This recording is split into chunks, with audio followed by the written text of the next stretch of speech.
Hello दोस्तों, बिहार समाचार में आप सभी का स्वागत है। दोस्तों, आज के इस वीडियो में बिहार के तमाम बड़ी खबरें जो आपके लिए जरूरी है उसे देखेंगे। तो फटाफट से आप सभी इस वीडियो को एक प्यारा लाइक जरूर कर दे और आप बिहार के किस जिले में रहते हैं साथ ही हमें नीचे कमेंट करके जरूर बताएं। साथ ही आपके मन में अगर कोई भी सवाल हो तो आप हमें नीचे कमेंट करके जरूर पूछें। खबर 29 से बिहार में तापमान में और होगी बढ़ोतरी। 29 मई से बिहार के तापमान में 2 से 3 डिग्री की वृद्धि होने के आसार है। इसके बाद तापमान में धीरे धीरे वृद्धि दर्ज होगी। हालांकि अभी लू की स्थिति का अंदेशा बिल्कुल नहीं है। आईएमडी पटना के मुताबिक 28 मई को उत्तर पूर्वी बिहार में हल्की से मध्यम बारिश होने की संभावना है। 29 से थंडर स्टॉर्म की गतिविधि काफी हद तक कम हो जाएगी। हालांकि पूर्वैया का प्रभाव बना रहेगा। इसकी वजह से लू जैसी स्थिति नहीं बनेगी। हालांकि बीच बीच में प्री मानसून की बरसात होती रहेगी। गुरुवार को दक्षिणी पश्चिमी बिहार को छोड़कर तकरीबन समूचे राज्य में हल्की से मध्यम बारिश दर्ज की गई है। खबर पटना में ऑटो का न्यूनतम किराया 10 रुपये होगा। जी हाँ, ऑटो का न्यूनतम किराया 30 मई से 7 की जगह 10 रुपये होगा। बिहार राज्य ऑटो रिक्शा टेम्पो चालक संघ एक्ट, पटना जिला ऑटो रिक्शा चालक संघ सीटू और पटना महानगर टेम्पो चालक संघ की संयुक्त बैठक में बुधवार को यह निर्णय लिया गया है। पर अन्य तरह की वृद्धि को ऑटो यूनियन ने पेट्रोल और डीजल के दामों में आई गिरावट को देखते हुए तत्काल से रोक दिया है। बिहार राज्य ऑटो रिक्शा टेम्पो चालक संघ एक्टू के महासचिव मुर्तजा अली की अध्यक्षता में संघ की चितगोरा बाजार सब्जी मंडी स्थित कार्यालय में यह बैठक हुई, जिसमें यह तय हुआ कि ऑटो का न्यूनतम किराया अब 10 रुपये होगा। प्रदेश में सिंगल यूज पॉलिथीन पर 1 जुलाई से बैन। जी हाँ, 1 जुलाई से पूरे देश में सिंगल यूज पॉलिथीन को बैन कर दिया जाएगा। इससे पहले इस सरकारी कार्यक्रमों में सिंगल यूज पॉलिथीन को बंद कर दिया जाएगा। अब किसी भी सरकारी कार्यक्रम में सिंगल यूज पॉलिथीन और थर्मोकोल का उपयोग नहीं किया जाएगा। गौरतलब है कि पर्यावरण को संरक्षित करने के लिए सरकार द्वारा यह कदम उठाया गया है। बता दें कि पूर्व में भी सरकार द्वारा ऐसे फैसले लिए गए थे, लेकिन उस पर अमल नहीं किया गया था। इसकी बड़ी वजह थी कि सिंगल यूज प्लास्टिक का विकल्प नहीं था, जिसकी वजह से आदेश को इम्प्लीमेंट नहीं किया गया था। लेकिन अब इसका विकल्प आ गया है, जिसके बाद 1 जुलाई से सिंगल यूज थर्माकोल और प्लास्टिक को बैन कर दिया गया है। पहली खबर, पुरानी गाड़ी रखने वाले हो जाए सावधान, अब थर्ड पार्टी इंश्योरेंस कराना हुआ महंगा, जून से लागू होगी नई व्यवस्था। जी हाँ, पहले से महंगाई की मार झेल रहे लोगों के लिए अब वाहन रखने वालों के जेब पर अतिरिक्त बोझ पड़ेगी। केंद्र सरकार ने विभिन्न श्रेणियों के वाहनों के लिए थर्ड पार्टी इंश्योरेंस के दरों में बढ़ोतरी कर दी है। इसे लेकर सड़क और परिवहन मंत्रालय ने इसकी अधिसूचना जारी कर दी है, जो 1 जून से प्रभावित दरें वह लागू होगी। अधिसूचना के मुताबिक थर्ड पार्टी मोटर बीमा प्रीमियम की नई दरें 1 जून 2022 से लागू होगी। इसके पहले वर्ष 2019-20 के लिए बढ़ोतरी की गई थी। इसके बाद कोरोना महामारी के कारण 2 साल तक प्रीमियम में किसी प्रकार का कोई बदलाव नहीं किया गया था। जो नई दरें लागू हुई है उसमें 2 पहिया वाहन के लिए 1336 रुपए या 150 सीसी से अधिक के और 350 सीसी से कम क्षमता वाले 2 पहिया वाहन के लिए है, जबकि 350 सीसी से अधिक क्षमता वाले वाहनों के लिए 2804 रुपये लगेंगे। वही 4 पहिया वाहनों के लिए नई जो दरें लागू है वह गाड़ियों के इंजन पावर के हिसाब से बढ़ाए गए हैं। जैसे 1000 सीसी के 4 पहिया वाहन के लिए 2094, जबकि 1000 से 1500 सीसी के इंजन क्षमता वाले कार वाहनों को अब 3416 रुपये भुगतान करने होंगे। वही 1500 सीसी से अधिक क्षमता वाले 4 पहिया वाहनों के लिए 7890 रुपये देने होंगे। आपको बता दें कि थर्ड पार्टी बीमा कराने वाले वाहन मालिकों को यह सुविधा मिलती है कि अगर उस वाहन से होने वाली किसी दुर्घटना में किसी तीसरे का नुकसान होता है तो तीसरा पार्टी को बीमा कंपनी क्लेम का भुगतान कर देती है। अगली बड़ी खबर, अगले महीने बिहार के धरती पर कदम रखेंगे पीएम मोदी, तैयारियों में जुटे विधानसभा अध्यक्ष। जी हाँ, गुरुवार को विधानसभा अध्यक्ष विजय कुमार सिन्हा के ऑफिस में बैठक बुलाई गई, जिसमें परिसर की सुरक्षा बढ़ाने को लेकर चर्चा की गई। इस दौरान विजय सिन्हा ने सुरक्षा में लापरवाही को लेकर सवाल उठाए। उन्होंने कहा कि आजादी के अमृत महोत्सव और बिहार विधानसभा भवन शताब्दी वर्ष समापन समारोह में प्रधानमंत्री नरेंद्र मोदी के बिहार आने की संभावना है, इसलिए सुरक्षा व्यवस्था में कोई कमी नहीं आनी चाहिए। वहीं अध्यक्ष ने परिसर में सीसीटीवी कैमरा लगाने को कहा था, जिसका काम अभी तक पूरा नहीं हो सका है। इसे लेकर भी विजय सिन्हा ने नाराजगी जताई है। खबर, बिहार के पेट्रोल पंप मालिकों ने लिया बड़ा फैसला, 31 मई को कंपनियों से नहीं लेना है तेल। जी हाँ, बिहार में पेट्रोल पंप मालिकों ने बड़ा फैसला लिया है। पंप मालिकों ने तेल कंपनी पर आरोप लगाया है कि तेल कंपनी के मनमाने से घाटा हो रहा है, जिसके विरोध में पेट्रोल पंप मालिकों ने धरना दिया है और ऐलान किया है कि 31 मई को तेल कंपनियों से तेल नहीं लेना है।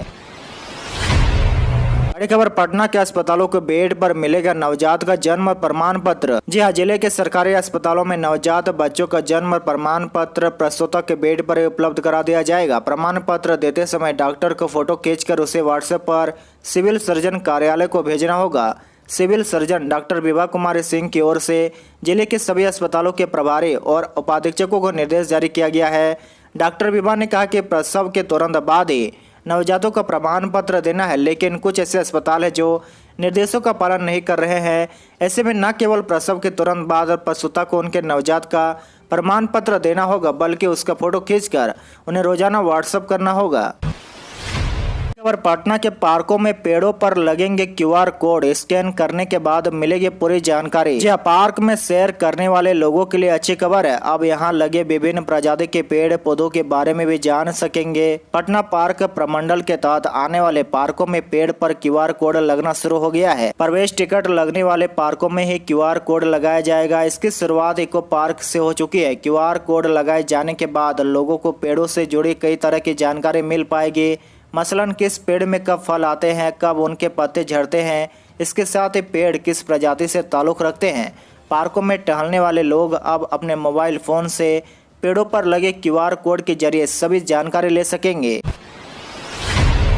बड़ी खबर, बिहार के 5 BEd कॉलेज की मान्यता हुई रद्द, 2 सरकारी कॉलेज भी शामिल। परफॉर्मेंस अप्रोजल रिपोर्ट नहीं भरने पर हुई कार्रवाई। जी हां, NCT द्वारा बिहार के 5 BEd कॉलेजों की मान्यता रद्द कर दी गई है। इसमें 2 सरकारी कॉलेज और 3 प्राइवेट BEd कॉलेज शामिल है। ऐसा इसलिए हुआ क्योंकि NCT ने पहले ही इन्हें परफॉर्मेंस अप्रोजल रिपोर्ट भरने के लिए नोटिस जारी किया था, लेकिन कॉलेज के द्वारा इसे नहीं भरा गया। सरकारी BEd कॉलेज में government teachers training college Saharsa और government teachers training college Chhapra शामिल है। वहीं प्राइवेट BEd कॉलेज में Maryada Purushottam college of education Buxar, Mahatma Buddha teachers training college Sitamarhi, college of education Buxar शामिल है। खबर, बिहार में 3 महीने तक बालू खनन पर रोक, बढ़ सकते हैं दाम। जी हां, राष्ट्रीय हरित न्यायाधिकरण के प्रावधान के तहत अगले 1 जुलाई से बिहार में नदियों से बालू के खनन पर रोक लगा दी जाएगी। 30 सितंबर तक बालू खनन बंद रहेगा। इस दौरान केवल वही बालू का सप्लाई बाजारों में होगा जिसका भंडारण 1 जुलाई से पहले कर लिया गया है। जाहिर सी बात है कि बालू खनन बंद होने के बाद बालू के दाम भी बढ़ जाएंगे। इसलिए अगर आप कोई निर्माण कार्य करा रहे हैं तो पहले ही बालू खरीद कर रख ले, वरना आपको 2 गुनी कीमत भी चुकानी पड़ सकती है। NGT के प्रधान के मुताबिक राज्य में 1 जुलाई से 30 सितंबर तक नदियों में बालू खनन पर रोक रहेगा। इसके पीछे 2 वजह है। पहला कारण है कि अवधि बिहार में मानसून की होती है और नदियों में काफ़ी पानी होने की वजह से खनन का काम बंद किया जाता है। इसके अलावा यह भी कारण है कि इसी समय में नदियों में बालू का पुनर्निर्माण भी होता है। नदियों से जितनी मात्रा में बालू का खनन होता है, मानसून अवधि में वह भरता है। अगली बड़ी खबर, उत्तर बिहार में 15 जून तक दस्तक देगा मानसून, 1-2 दिनों में होगी प्री मानसून बारिश। जी हां, मौसम विभाग के अनुसार बिहार में मानसून अपने नियत समय 15 जून तक उत्तर बिहार में प्रवेश करेगा। 1-2 दिनों में प्री मानसून बारिश होने की संभावना है। 25 मई के आसपास से 14 जून तक प्री मानसून बारिश होती है। मौसम विभाग के मुताबिक राज्य में अभी भी पूर्वी एवं दक्षिणी पूर्वी हवा का प्रभाव जारी है। 10 से 12 किलो प्रति घंटे की रफ्तार से चलने वाली इन हवाओं के प्रभाव से मौसम प्रभावित हो रहा है। इसके साथ ही एक पूर्व पश्चिम ट्रफ रेखा उत्तर पश्चिम राजस्थान में बने निम्न दबाव के क्षेत्र से उत्तर बांग्लादेश, उत्तर प्रदेश, बिहार, उप हिमालय, पश्चिम बंगाल से होकर गुजर रही है। इन मौसमी कारकों से राज्य में अगले 48 घंटे तक गरज और आकाशीय बिजली की चमक के साथ हल्की से मध्यम स्तर की बारिश का पूर्वानुमान है। और सीमांचल सहित राज्य भर के बेहतर होगा मौसमी गतिविधियों का पूर्वानुमान, पूर्णिया में लगेगा दूसरा डॉपलर रडार सिस्टम। जी हां, सीमांचल सहित राज्य भर के मौसमी गतिविधियों को लेकर मौसम विज्ञान केंद्र के पूर्वानुमान की सटीकता बढ़ेगी। दरअसल पूर्णिया में राज्य का दूसरा डॉपलर रडार सिस्टम स्थापित करने की प्रक्रिया का काम शुरू हो गया है। अभी पटना मौसम विज्ञान केंद्र में एकमात्र रडार स्थापित है जिसके भरोसे राज्य भर के मौसम का पूर्वानुमान किया जाता है। पूर्णिया में डॉपलर रडार स्थापित होने से बंगाल की खाड़ी समीप होने के कारण उस क्षेत्र की गतिविधियों का सही आकलन और बेहतर विश्लेषण हो सकेगा।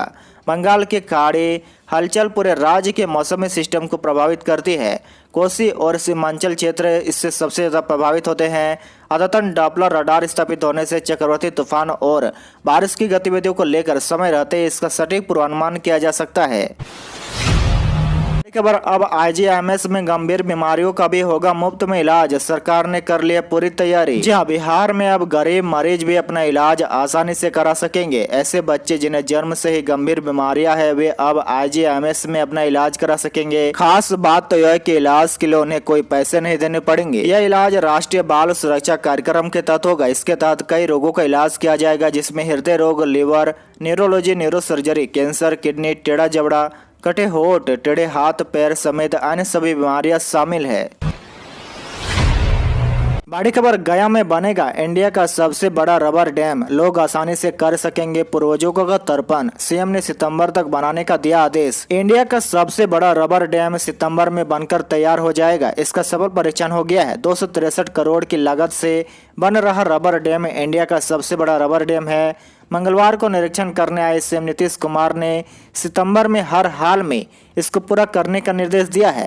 साथ ही उन्होंने कार्य से जुड़ी हर एक पहलू की जानकारी ली। इस दौरान उन्होंने यूरोपीय ऑस्ट्रिया से आए सिविल इंजीनियरों से भी बात की और कार्य की प्रगति का जायजा लिया। आज के लिए आपका सवाल बताएं कि आपके गांव या शहर में बिजली कितने घंटे तक रहती है। इसका जवाब आप हमें नीचे कमेंट करके जरूर बताएं।